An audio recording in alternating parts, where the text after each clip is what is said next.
For the last 20 years or so, winning at search meant one thing, right? Getting to the top of that page of blue links on Google. Well, that game is pretty much over. The new game is about being the answer itself. And if you're not part of that answer, you're not just lost on page 2 anymore, you are completely, totally invisible. So this right here, this is the single most important question you need to be asking yourself. The old way was all about discovery, making it possible for someone to sift through a long list of options and eventually find your website. But the new game is all about selection. It's about an AI choosing your brand specifically to feature in a direct, definitive answer. In this new world, there is no page 2. There's just the answer. And then, well, there's everyone else. If you're not in that answer, you just don't exist in that critical moment of decision. All right, so here's how we're going to break it all down. First, we'll dive into what this new search landscape actually looks like. Then, we'll explain the crucial difference between SEO and this new thing, GEO. After that, we're going to peek under the hood and see how the AI actually picks its winners. And finally, we'll give you a practical playbook you can start using right away. So let's set the stage here. We are seeing this fundamental shift away from a search experience that basically gives you a list of homework assignments. All those links you have to click through and research yourself. Instead, users are now getting the Cliff's Notes version, a direct, synthesized answer pulled from all over the web. And believe me, that changes everything. Just think about what this means for your customers. When they ask something like, what's the best tool for project management? Or how does brand X compare to brand Y? They aren't getting a list to go research. No, they're getting a summary that names, say, 3 vendors and cites 2 sources. If your brand isn't in that summary, you have completely missed the highest intent moment in their entire buying journey. Poof, gone. So how do we actually play this new game? Well, it starts with understanding 2 key ideas. The classic SEO that we all know and love, and its new counterpart, GEO. And it really all boils down to that huge difference between being discovered and being selected. First up, the classic. We all know SEO, right? It's the art and science of tweaking your pages so they rank high in those traditional search results. The goal has always been super simple and clear. Earn the click and get people to land on your website. For years, this has been the absolute bedrock of organic marketing. But GEO, or Generative Engine Optimization, is playing a totally different game. Here, the main goal isn't to get a click, it's to get your brand or your information included directly inside the AI's answer. Imagine the AI says, for the best project management software, experts at TechCrunch recommend brand X. That's a massive win. Even if the user clicks through to the TechCrunch article and not your website, you've won the recommendation. You've been selected. This table really breaks down the 2 different mindsets. With SEO, it's all about clicks and sessions, and we measure that with rankings and traffic. But with GEO, the win is getting your brand mentioned.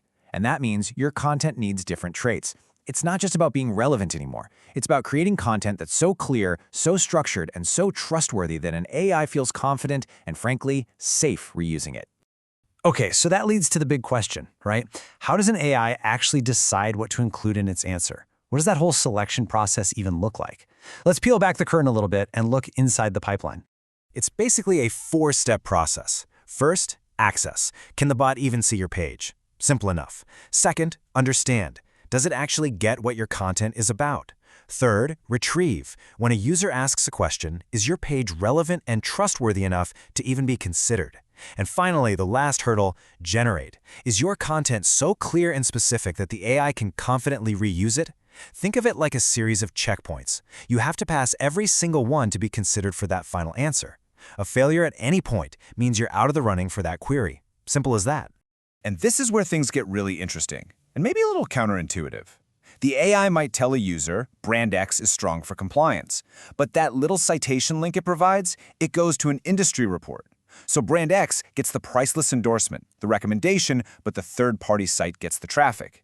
And that's exactly why GEO is about winning presence in the answer, not just owning the link.